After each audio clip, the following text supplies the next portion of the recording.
এই আইএমের রাজ্য শাখার যারা পদাধিকারী তারা প্রত্যেকে সক্রিয় রাজনীতিতে এমনভাবে ইনভলভ, কোনোদিন এই আইএমএতে আসে না, শুধুমাত্র আইএমের কর্মচারীদের উপর ছেড়ে দিয়ে এই রাজ্য শাখা চলছে। আপনারা এসছেন, আপনারা ঘুরে দেখে যান। সামনেই রয়েছে ইন্ডিয়ান মেডিকেল অ্যাসোসিয়েশনের বেঙ্গল শাখার নির্বাচন। এই নির্বাচন প্রহসনে পরিণত হয়েছে। শাসকের ছত্রছায়ায় থেকে আইএমএ বেঙ্গলের অপব্যবহার করা হচ্ছে। নির্বাচনের আগে এমনই অভিযোগ তুলে শুক্রবার পার্ক সার্কাসের আইএমএ বেঙ্গল শাখার দপ্তরের সামনে হাতে পোস্টার নিয়ে বিক্ষোভ দেখান নির্বাচনে অংশ নেওয়া চিকিৎসকদের একাংশ। আদালতের দ্বারস্থ হয়েও কোনো সুরাহা না মেলায় বিক্ষোভে সামিল হন চিকিৎসক উৎপল বন্দ্যোপাধ্যায়, সুকান্ত চক্রবর্তী, কাজল কৃষ্ণ বণিক সহ একাধিক শাসক বিরোধী চিকিৎসকরা। ঘটনাচক্রে আরজিকর কাণ্ডের পর পথে থাকা অনেক চিকিৎসককে দেখা গিয়েছে শুক্রবারের বিক্ষোভে। আমরা তো আগের থেকেই বলেছিলাম যে আইএমএটা যেভাবে চলছে একেবারে সরাসরি রাজনৈতিক মদতপুষ্ট, এবং এখানে বিভিন্ন রকম এর সঙ্গে যারা যুক্ত আছেন তাদের বিরুদ্ধে বহু রকমের দুর্নীতির অভিযোগ আছে, এবং এরা সরাসরি শাসক দল যারা তাদের সঙ্গে অনেকে যুক্ত এবং তাদের প্রত্যক্ষ প্রশ্রয় এবং মদতে পুষ্ট।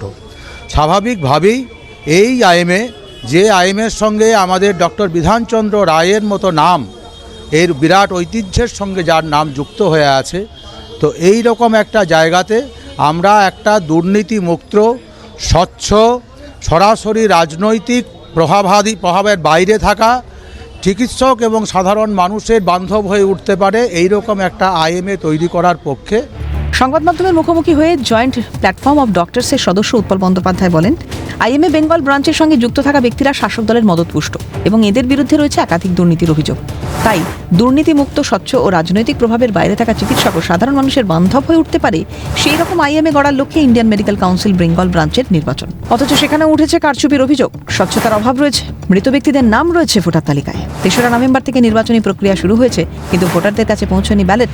একই অভিযোগে সরব বিরোধী সংগঠনের সম্পাদক পদের প্রার্থী সুকান্ত চক্রবর্তী এবং সংগঠনের সভাপতি পদপ্রার্থী কাজল কৃষ্ণ বণিক। বেশ কয়েকজন প্রার্থী তারা জমা করেছেন এই নির্বাচনে, কিন্তু সেখানেও আমরা দেখলাম যে অনেকগুলি সেখানে আমাদের যে নির্বাচনের যে সমস্ত সাধারণ নিয়ম সেগুলি লঙ্ঘিত হচ্ছে।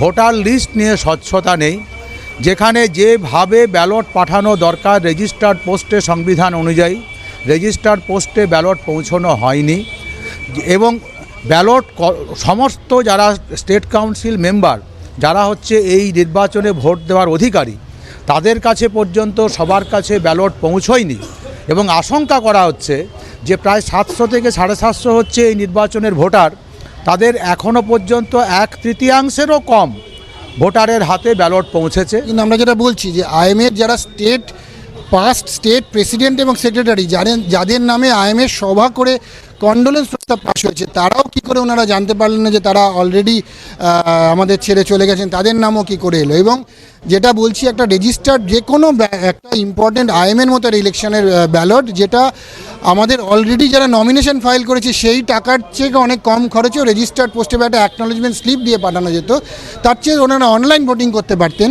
তার ওনারা রেজিস্টার্ড পোস্টে ছেড়ে দিলেন যে আমি যদি ব্যালট পেয়েও বলি পাইনি তাও কিছু বলেন। এরকম একটা প্রহসনে পরিণত কী করে ব্যালট বাক্স হতে পারে? ভোটার লিস্ট মৃত ব্যক্তিদের নামে ভরা, ভোটার লিস্ট তার কোনো হয়রাবর্স জানা নেই, ইলেকশন কমিশনের দেখা পাওয়া যাচ্ছে না, অথচ নির্বাচন হচ্ছে। এবং আজকে এতগুলো দিন অতিক্রান্ত হয়ে গেল, 5 নভেম্বর থেকে 29শে নভেম্বর, এখনও প্রায় 60 থেকে 70% ভোটার ব্যালট পেপার পেলেন না। বিশেষ করে আরজিকর কাণ্ডের পরে সামগ্রিকভাবে পশ্চিমবাংলার ডাক্তাররা বুঝে গেছেন যে চিকিৎসকদের জন্য একটি শক্তিশালী association of doctors for doctors by the doctors থাকা উচিত। আমরা সেই লক্ষ্যেই নির্বাচনের ময়দানে নেমেছি। আরজিকর কাণ্ডে প্রথম থেকেই সরব ছিলেন তৃণমূল নেতা তথা চিকিৎসক শান্তনু সেন। আরজিকরের তৎকালীন অধ্যক্ষ সন্দীপ ঘোষের অপসারণের দাবি তোলা থেকে আরজিকরের প্রতিবাদেও দেখা গিয়েছে তাকে। ইতিমধ্যেই পদ খুইয়েছেন, নিরাপত্তারক্ষী সরেছে রাজ্যসভার প্রাক্তন সাংসদের। কিন্তু প্রথমে এই নির্বাচনে লড়বেন না বলে জানিয়েছিলেন শান্তনু। পরবর্তীতে সিদ্ধান্ত থেকে সরে আসেন। আইএমএর রাজ্য সম্পাদকের পদের জন্য মনোনয়নপত্র জমা দিয়েছেন তিনি। তার মনোনয়ন আদতে প্রতিবাদী স্বরকে দমিয়ে রাখার চেষ্টা, অভিযোগে সুর চড়া ডাক্তার উৎপল বন্দ্যোপাধ্যায়। পাল্টা হার নিশ্চিত জেনে এই ধরনের মন্তব্য পাল্টা তৃণমূল নেতা শান্তনু সেন। যারা সরাসরি রাজনীতির সঙ্গে যুক্ত এই রকম তিনি এখন সম্পাদক ছিলেন, তিনি বলেছিলেন যে আমি এই নির্বাচনে আর অংশগ্রহণ করব না।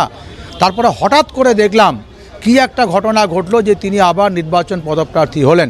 যেগুলো স্বশাসিত সংস্থা সেইগুলিকে এই চক্র থেকে বের করার জন্যে যে অন্যরকম যে প্রতিবাদী স্বর সেইটাকে দমিয়ে রাখার জন্যে সমস্ত রকমের চেষ্টা করা হচ্ছে। এখন হয়তো বুঝতে পারছে নির্বাচনের মধ্যে দিয়ে তারা গোহারান হারবে, সেই জন্যই আগে থেকেই এই ধরনের একটা এক্সকিউজ তৈরি করছে, সেটাও রাজনৈতিক দল ক্ষমতায় থাকার জন্যে কিন্তু আইএমএ বেঙ্গলকে অপব্যবহার করছেন। শুধু তাই নয়, তারা নির্বাচন কমিশনের কাছে অভিযোগ জানিয়েছেন, কিন্তু অভিযোগ জানানোর সত্ত্বেও কোনো রকম ব্যবস্থা গ্রহণ করা হচ্ছে না বলে জানাচ্ছেন চিকিৎসকরা। ক্যামেরা পার্সনের সঙ্গে খালিদ জামাল, ক্যালকাটা নিউজ, কলকাতা।